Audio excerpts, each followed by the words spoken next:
Sharp Chat. Sharp Chat.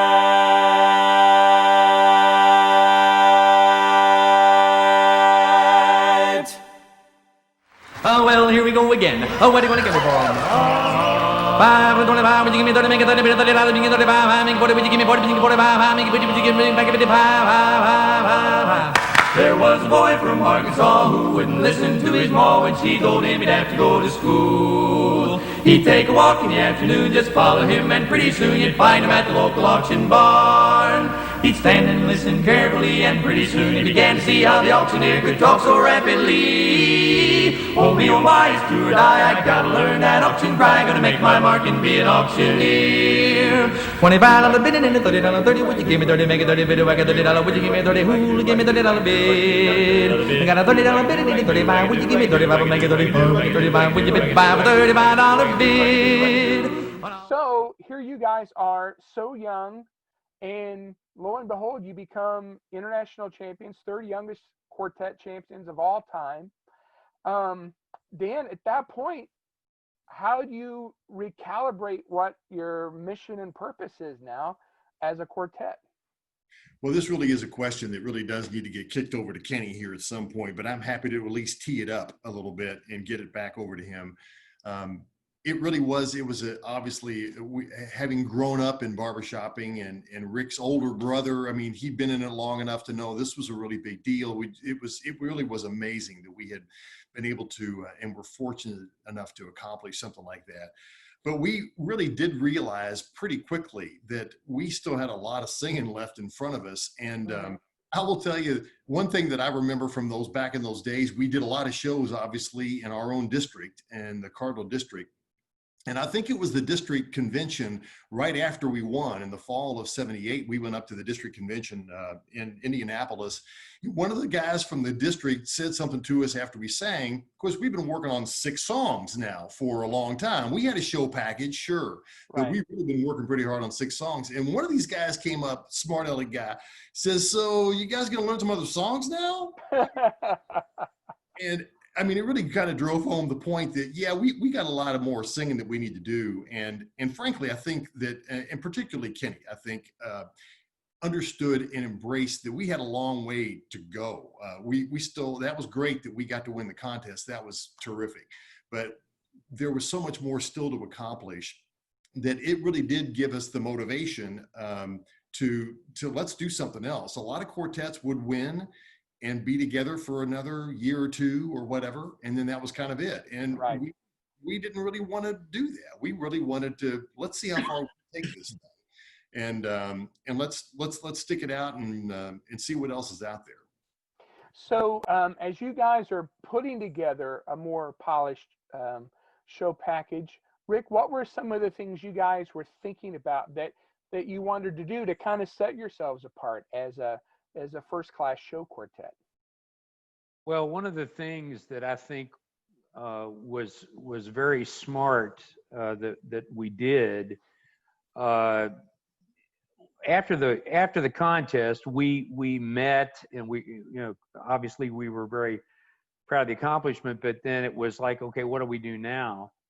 And Kenny had the idea that he said, well, we really advice. And the people that we turned to, or one of the groups that we turned to, was the Suntones. Mm-hmm. And they gave us one piece of, well, they gave us all kinds of terrific advice, but one pivotal piece of advice, and that is to the song selection. Mm-hmm. And I know Kenny took that to heart, and so did Alan. And they worked finding tunes that would serve a specific purpose in the context of the package. Pull out one song that wasn't working, put in something else of a similar type song, that kind of thing. And so we were always trying to upgrade both the degree of difficulty and the degree of audience. So it was always a work in progress. And then eventually we got to the point where we said, okay, well, we have all of these various songs that serve various purposes. Is there anything else we could do? And that's when we got into the thematic albums like Music Man, and we're able to do some things like that. But Yeah. Well, Kenny, I'd like to talk about those recordings some more. You guys did a Music Man themed album and a Gershwin themed album, and then the Jukebox Saturday Night themed album. What was the inspiration for doing those kind of themed recordings? Well, I'd have to say, first of all, that having won the international competition at such a young age, like you mentioned, well, it was a big letdown because our focus had been competition. It was the way we were raised in the thoroughbreds. Competition was the big deal. And all of a sudden, we were no longer eligible for any other competitions. So we had to find a purpose, a reason to continue to do this thing that we loved. We loved each other. We loved the songs. We loved the fans. We just loved the whole hobby, everything about it. And we didn't want to just sing a few concerts and quit like so many other past champions have done. And so anyway, we did call Harlan Wilson on the phone from practice that night and asked him, we were like, look, okay, so at a certain point in time, we were better than everybody else, just on Saturday night. That doesn't mean we're going to be better than everybody else, and that's not what drives us. We want to be the best we can be. And if that's better than everybody else, that's fine. If it's not, that's fine. But, at this point, we look up to the Suntones at that point because there was a quartet that improved long after they won. Right. And Harlan didn't know us. We were not friends. We were not acquainted. But he took our call and he gave us sincere advice, which was, guys, you've got to choose your songs and arrangements carefully. You got to make excellent recordings because that's evidence of how good, make sure they're the best you can do. And he said, you've got to perform often and you got to charge a little money so that you can bring some bucks home to mama so that you can justify the time that it takes to be that good. Right. He said, and then you got to do all those things for a long, long time. And then you'll be in the class of the Suntones. So that's what we set about trying to do. Yeah. And now, along the way, there are things that the Quartet Society, which it used to be, is really a young organization when you think about it. And so there were opportunities we saw along the way for participants to be the first to do something. Right. Okay. The Thoroughbreds in 1966 were the first chorus to have choreography that brought the guys down off the risers. Mm-hmm. Resulted in a standing ovation the first time they did Mardi Gras March. So, the idea of a theme album, there had not been a quartet who had done a theme album before. And, we explored that concept with the Music Man. We all loved that theme. We loved the songs from the show. And at that point, only a few of them had been sung in barbershop style. Right. And several of them had not. And so we commissioned Walter to write those charts. Danny's wife, Cindy, handmade our costumes. We went to Bob Ernstbiker and we said, we want these recordings to be the best we can be. We spared no expense. And it was a 2-year project from the time we conceived it till the time we released the recording. We spent $12,000 on that recording, which was a lot of money back then. Sure. But, we like I said, we spared no expense in time or money. I mean, when we had the photography session, we had the professional photographers shooting the pictures of us in those, Cindy made fancy costumes, sparkly get up. And these guys were on 10-foot ladders on both sides of us throwing confetti, glittery confetti in the air so that you take the picture as it's falling. Right. And he must have taken 150 of those shots, and then they had to sweep up the confetti and put it back in the bucket and get back on the ladder again. And that was when they used film. Oh, wait. Honest to goodness, film. A little confetti, actually. They got some in there right now. Yeah. So anyway, that's the kind of detail we paid to. Of course. The preparation of the music, the recording technique, every aspect of it. The costuming, everything, and we did the best we could possibly do. We wanted to find out how good can we be, And then when we got finished, we were very well pleased with ourselves, not satisfied, but pleased. And then we and then we called the arranger. Can I tell you my story about Walter Latsko the night we called him? You walked on my punchline, but that's okay. Oh, I'm sorry. Well, it's too late now. Well, I was going to forget it. As old as I'm getting, these thoughts, they just kind of, you know. All right. Go ahead. And certainly you're not going to tell this story. You're not going to tell this story. But we were so proud of Pick a Little, Talk a Little, because we overdubbed that thing, and man, it was smoking. It was wonderful, and we were so thrilled. And mind you, on an average recording, we have a ratio of about, I don't know, an hour, if not 3, for every minute of recording that we actually printed. But anyway, Pick a Little, Talk a Little was great. And so we call up Walter and let him listen to it. And I think this wasn't in the studio or anything. Later, I think the print had already gone to the, you know, this thing was already being pressed. But we were so, and Walter said about Pick a Little, Talk a Little, he said, "Wow, I thought you'd have done it faster." and you talk about crestfallen. We thought, well, yeah, maybe you're right, Walter, and it's too late now. You know, so anyway, Kenny, I'm sorry. I didn't That's mean all right, no problem. I was just teasing you, but to go on with it, you know, after we were all finished doing the best work that we thought we were capable of, you know, we noticed that the barbershoppers bought the same number of albums they had bought of our first 2, which were really just kind of hodgepodge collections of show songs we had learned that were not related in any kind of a theme. And we weren't sure if our theme album idea had failed, but we didn't care. It felt good to have done the best work we could do. Right. And if nobody else noticed it at that time, okay, that was all right with us. We decided to continue that approach, and we just happened upon a theme that turned out to be popular with Jukebox Saturday Night, the next project. And this time we applied the same level of effort and attention to detail, and time investment and care. And this time the sales just went boom. You know, who can explain that? You know, for some reason people like that music, that theme. Maybe they were tired of the Music Man because it's always done by quartets or something. I don't know. Who knows? But we got lucky. Well, I would like to proudly say I am one of those people that bought that recording as a new barbershopper. That was one of the very first ones that I ever bought. So, Dan, I wanted to ask about something that Rick actually just touched on briefly. In the days before, I'm assuming days before there was any kind of pitch correction software, probably even before any multi-track recording, what I'm assuming is most of your recording was done just around a stereo mic. I mean, what was it like to make albums recording in that era?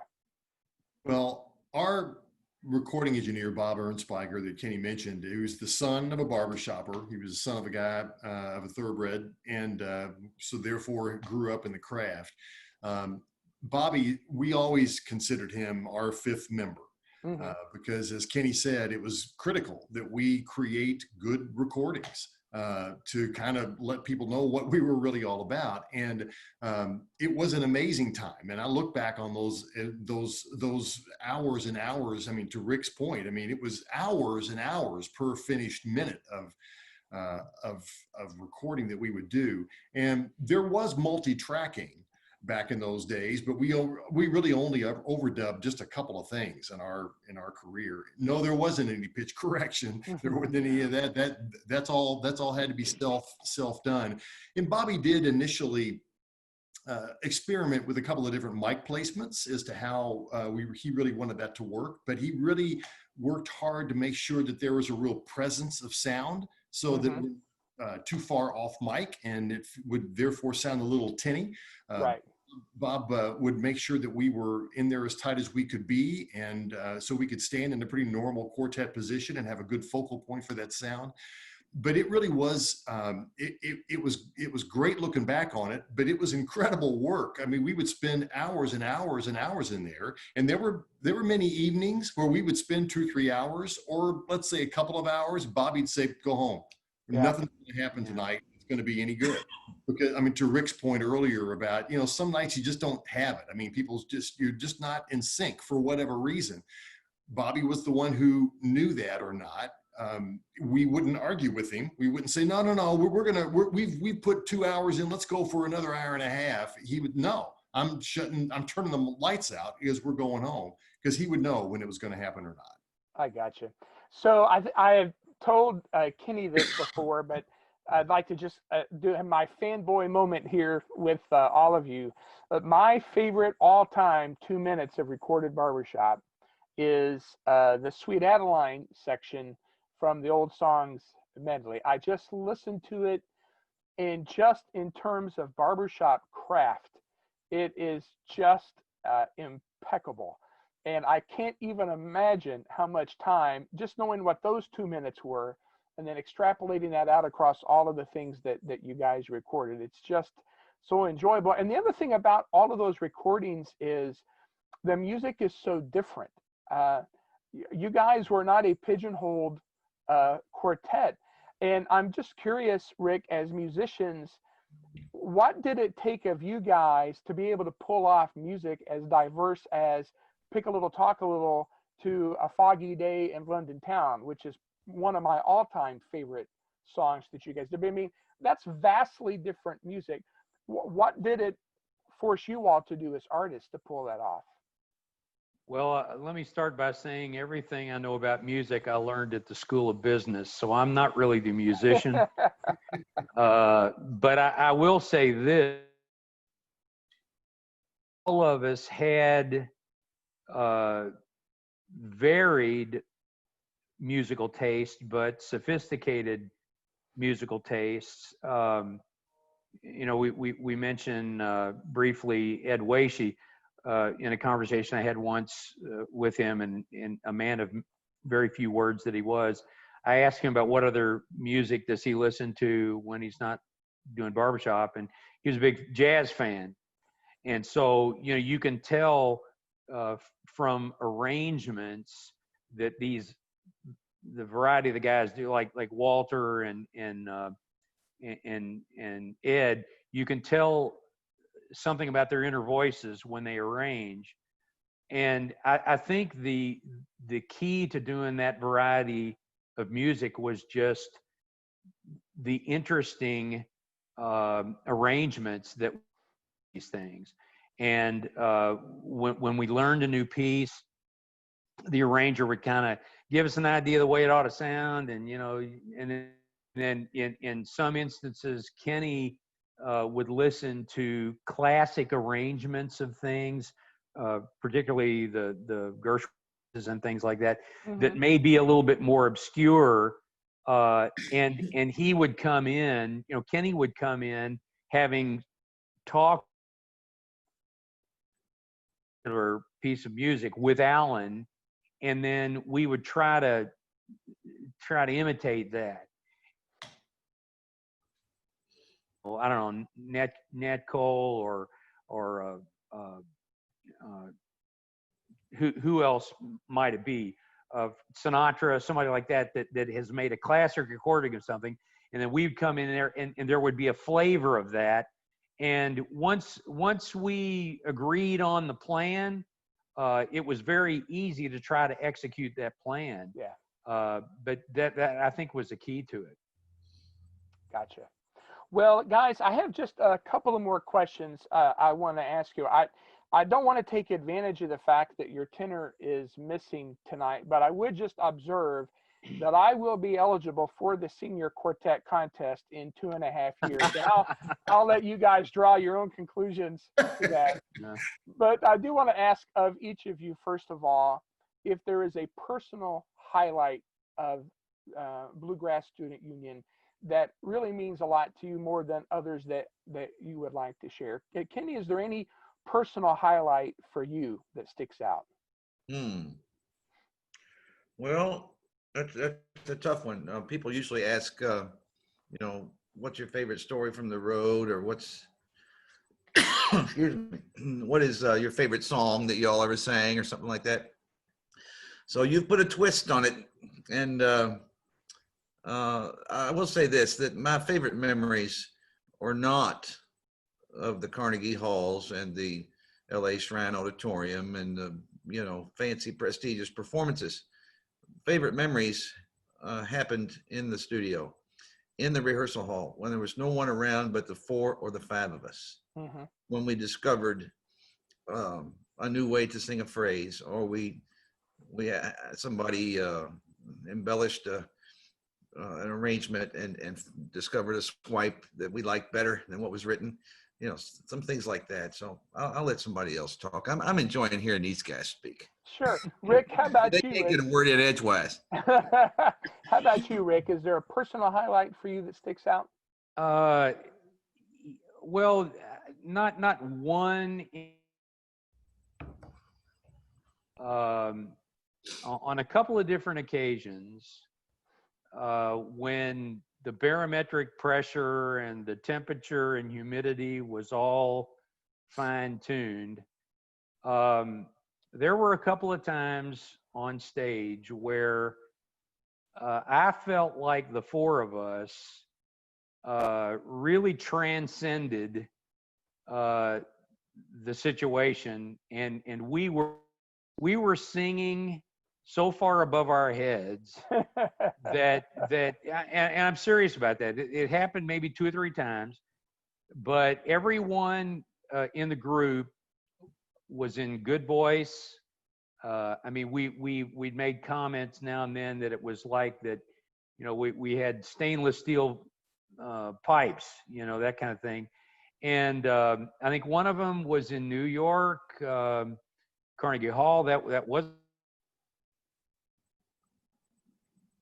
I don't remember exactly what the setting was, but I think we were performing with the Thoroughbreds in an older theater venue, and the chorus is doing great, but we didn't get on until, I mean, if we were supposed to sing at 10 at night, it was midnight before we ever stood in front of Sure. the microphone. And at that moment, it was a real question how we were going to perform, and we rose to that occasion, and really did a great job for all of the fans that came and wanted to hear us sing. And that I think is something that I will never forget. And of course, the recording sessions were great, and we were oftentimes in the recording studio till early in the morning, and that was great. But man, there were a lot of occasions in as many years as we've sung.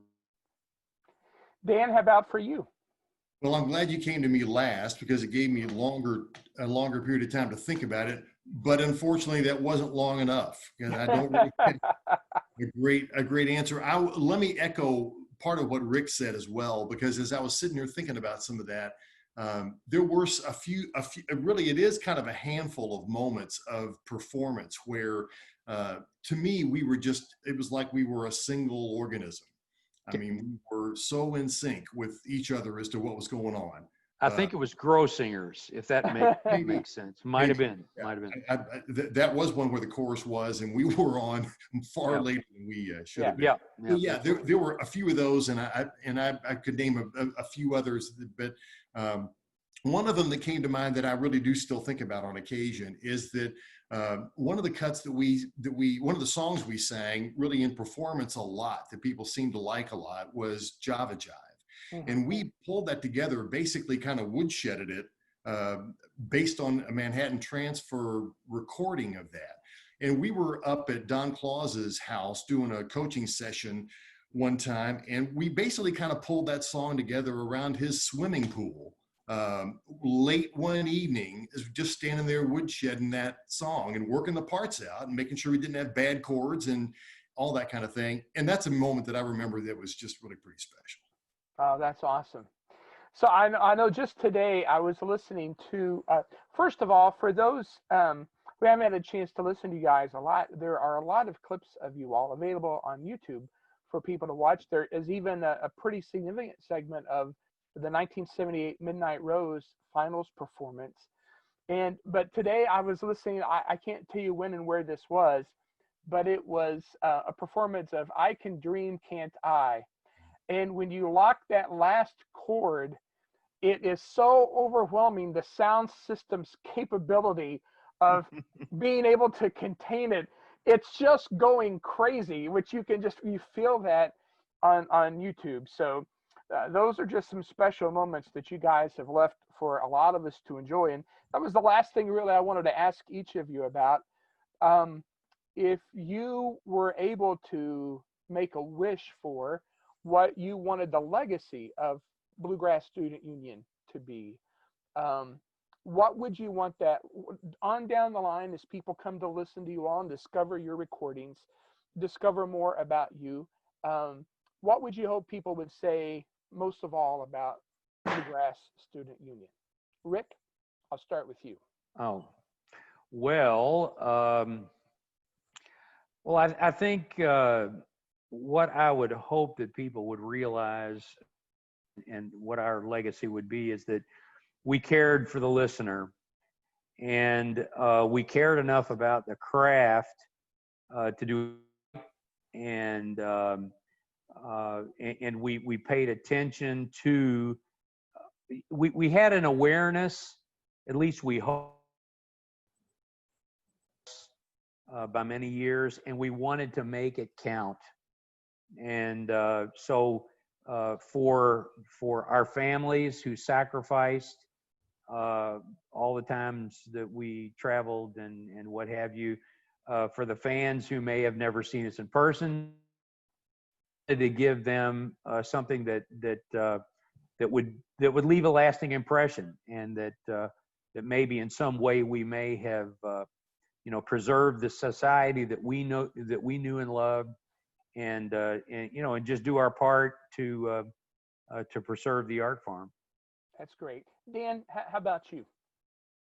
Similar, because I really do feel like it was important. Kenny always said that we really wanted to work really hard on the technique so that it would disappear.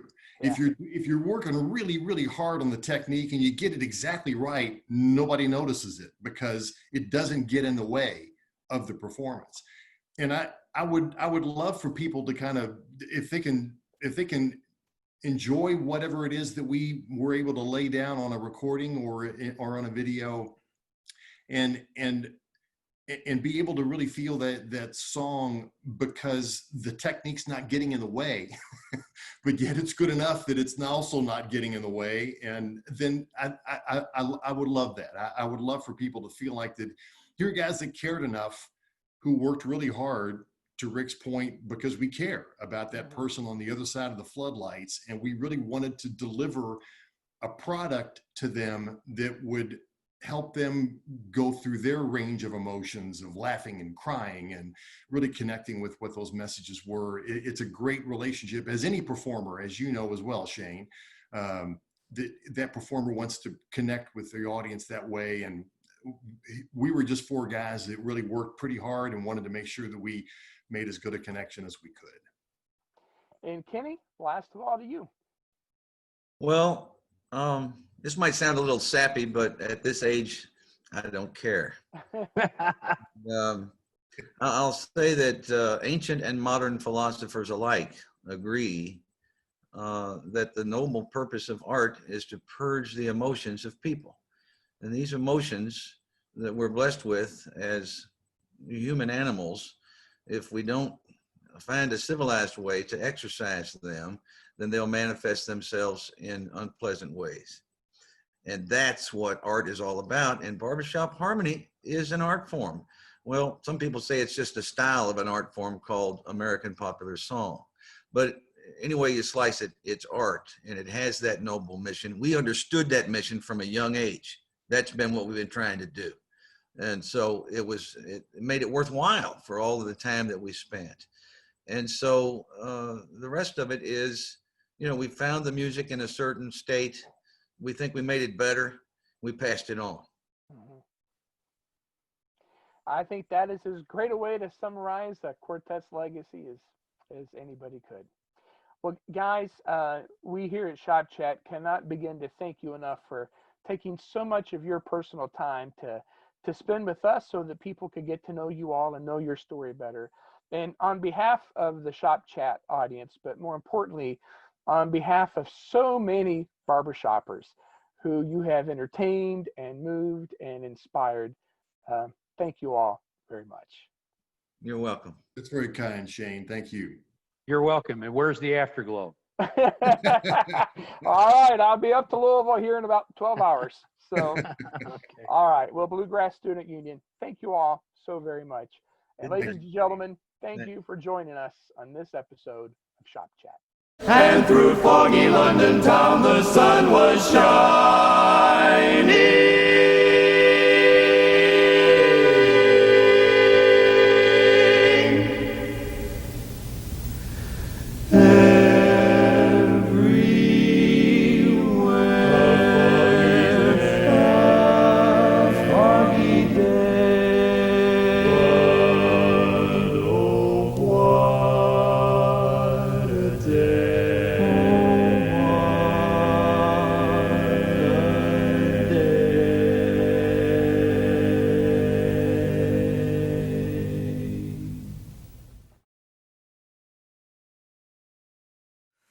Shop Chat. Shop